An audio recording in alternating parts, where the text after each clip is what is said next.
Okay, people. So I don't know what I'm going to name this. All I know is I'm getting stressed out. Do you see that? Look at that. What is that? It's 2 cups of something, coffee. I made this, forgot I made it, and then I came and I made another one, and I brought it in here, and then I realized I had another one. Anyway, what's happening here, people, is as I'm sleeping, and it's happening like regularly. Last night it happened like 2 times. 2 times, people, I woke up. 2 times, people, I woke up.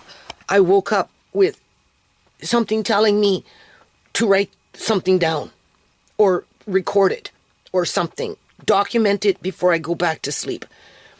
In other words, something's talking to me in my sleep. Right? And it's because of this. This is not normal living, people. There's nothing normal about this. This is what the provincial government has done to my life. They have completely ruined my fucking life. Like, seriously, man. These people that come to my country... Hold on a minute. Okay.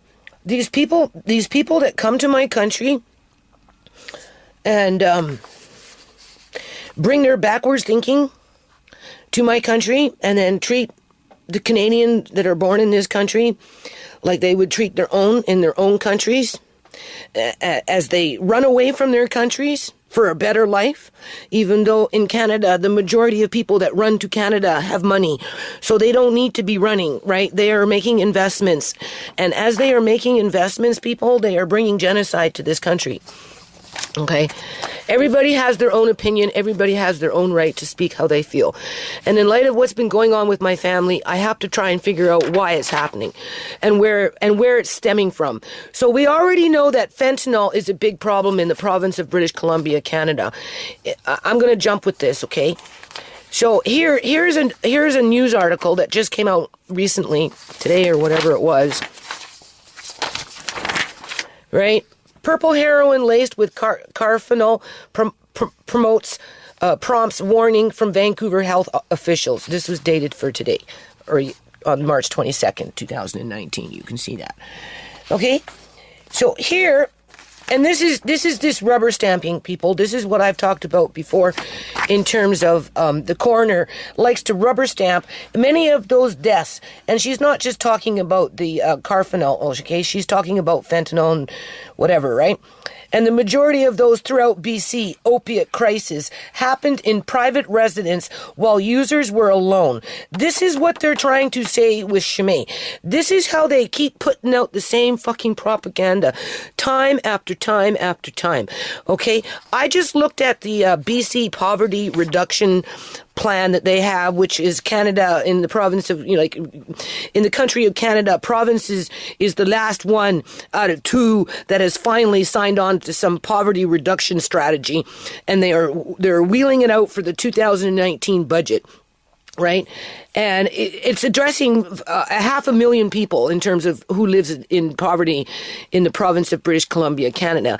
And no, I just said to Tisha the other day, I said, Tisha, there's 4.6 million people in the province of British Columbia, Canada, but yet only 1,500 out of that 4.6 million died from fentanyl-related deaths in 2015, right?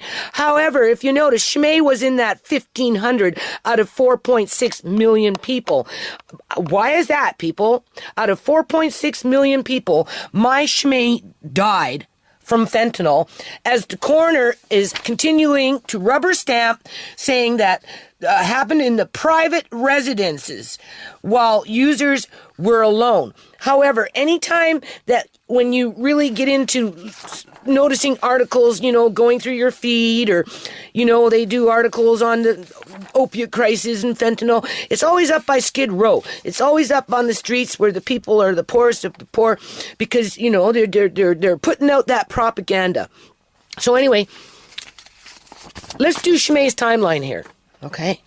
What I'm working on, actually, people, is a combination of various things. There's Fraser Health Authority, CIBC Bank, obviously all Andrew's stuff still sitting up on my table, right? This is in relation to Chimay, everything in relation to Chimay, right? Because 2 things. I've got court with Amari, and I've got court coming up because I'm filing a lawsuit against the provincial government for what they did to my daughter's body. and how they treated the whole situation in terms of rubber stamping. Right? And then, of course, we've got these things. We know all about this stuff, right? Just a bunch of yakety yak that doesn't really mean anything in a court of law, because the court of law is corrupt. It's there to protect the corporation. It's there to protect the government. It's not there to protect the population of British Columbia, Canada. Right? And this is why what happened to Chimay happened and continues to happen, to make it so that my life is fucking ruined, people. Ruined. There is no quality of life here. Absolutely none. It's been like this ever since Uncle John was medically kidnapped, and it started with Andre, with the wrongful and illegal apprehension of him in January of 2013. As his mother's been pimped out on the streets ever since then. Anyway, Wednesday, April 11th, 2018, today morning, Chimay died. At 1:30 a.m., she was upstairs with me. I sent her down. I said it before. I woke up. I ended up sleeping on the couch over there, and I ended up waking up early, and I started doing a video in regards to the little house, and this is how I know my son went to work, right? Because I heard him. And he leaves fairly early, anywhere between 5:30 and 6:30, but he had already left by the time I started converting over the video. I was in my sitting area over there, and I heard him leave. So around 5:30 in the morning, brother went to work. Now, Chimay is downstairs with her brother, with her baby. Okay? Then at 6:10, based on her last Snapchats, right? She's got it documented at 6:10. A phone call came in and broke the original video, right, that she ended up uploading after 8 o'clock with the timestamp on it at 6:10. So at 6:10 in the morning, somebody had called her. But by that time, her brother had already went to work. But I'm upstairs making videos, right? So between 6:10 and 7, at some point, I hear Chimay singing to the baby, maybe around 6:30 or whatever it was, in Tisha's room. Why is Chimay in Tisha's room at 6:30 in the morning singing to the baby? That's because whoever called her at 6:10 in the morning came by to the house and then moved into her bed. And then she moved into Tisha's room. And she waited for Tisha to show up, which Tisha did. Chimay is supposed to be by herself based on the coroner's report. Based on the coroner's report, right? Many of those deaths. All right, many. She doesn't tell you how many. She just says many. She just puts out that percept. All she has to do is allege. And you know, and the public will be like, okay, you got a bunch of junkies sitting in the house all by themselves doing drugs at 8 o'clock in the morning, and they deserve to die because they were nothing but a fucking junkie. As the province is coming in with their poverty reduction plan. What's the best way of getting rid of poverty, people? Get rid of the people. The best way of getting rid of poverty is getting rid of the people. Anyway, Tisha comes home at 7. I hear Chimay singing to the baby for quite a long time, between, 6:30 or whatever it was. Because by that time now I'm in Andre's room converting over the video. So that's how I know she was singing to the baby, because I heard her. Thinking everything's fine. My son went to work. Everything's fine. I hear Tisha come in. I hear the girls talking for quite a long time as I'm going in and out of Andre's room, working on that video, checking on it and all that other stuff as it converted over. Sister came home. Girls talked for 1 hour in Tisha's bedroom because somebody else was sleeping, supposedly, in Chimay's bed. Disgruntled ex was in Chimay's room. 8 o'clock. Chimay says, okay, Tisha, I'm tired. I've been up all night looking after the baby because of his first real cold, which is true, because she's doing Snapchats. She's taking videos that she's going to put up on Snapchat later, right, at 6 o'clock in the morning, right? Have those videos, people. And then she goes into the living room because she doesn't want to be with the disgruntled ex, unlike what he has to say in terms of, well, we were in a relationship. We've been common law for a long time. Give me the baby. Anyway, Shimei goes into the living room to go to sleep after looking after the baby all night due to a cold. And then by 8:55, Shimei is witnessed to be in death rattle.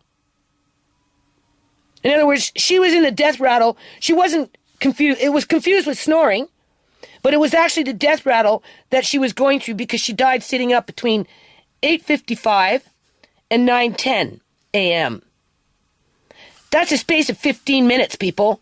Within 15 minutes, my daughter was dead.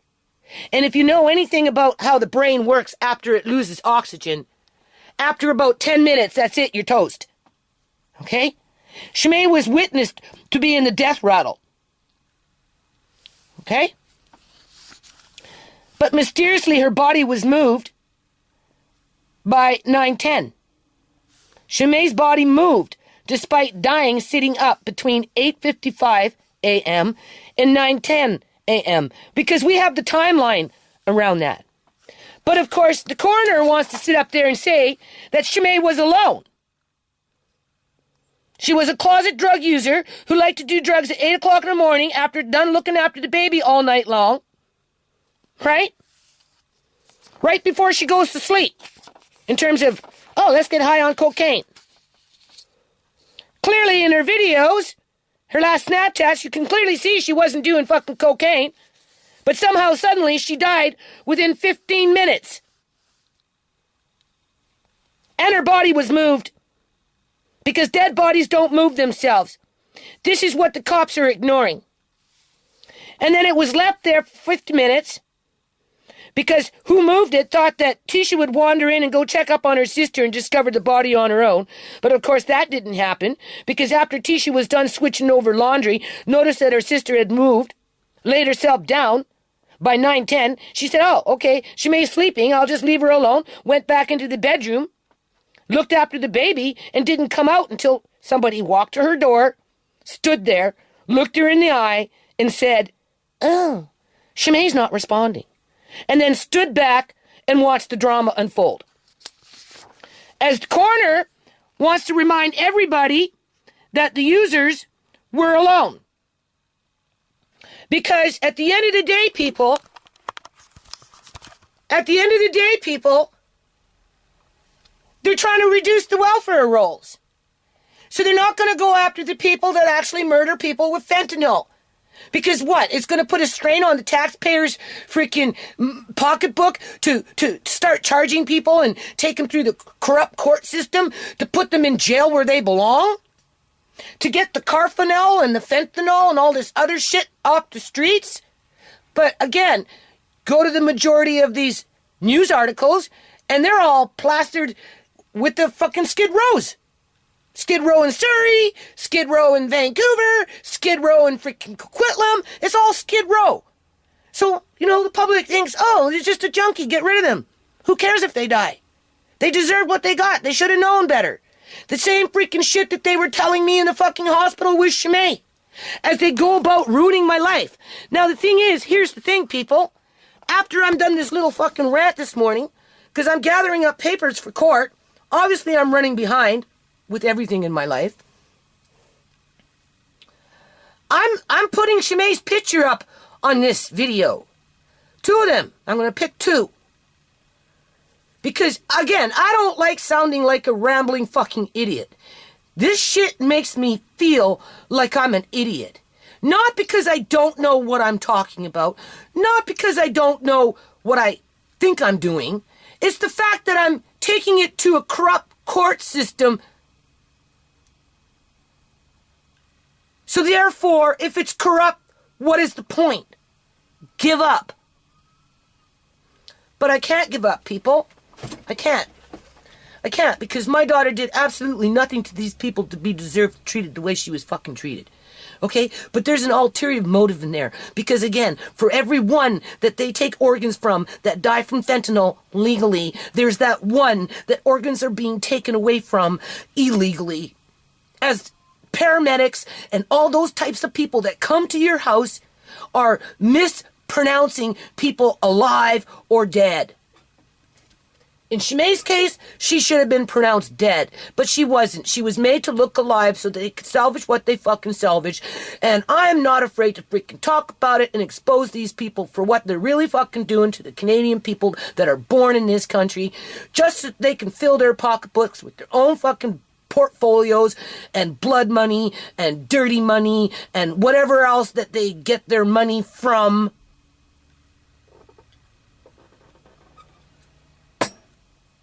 As they blame the poor for it.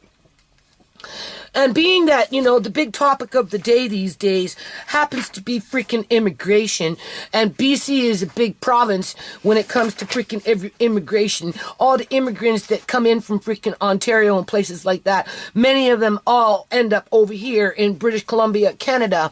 So what I've done is I've kind of printed out for future, right? The U.S. population, Canada population, the Honduras population, the freaking Mexican population, right? And then we've got China's population, which is the majority of people that come to freaking BC. And then India's population, which again is the majority of the population that come to BC. And just between these two immigrant groups, let me tell you something. Both countries are famous for organ harvesting. China is hardcore doing it illegally. They are locking up people just to take their organs from them. And nobody holds them to account.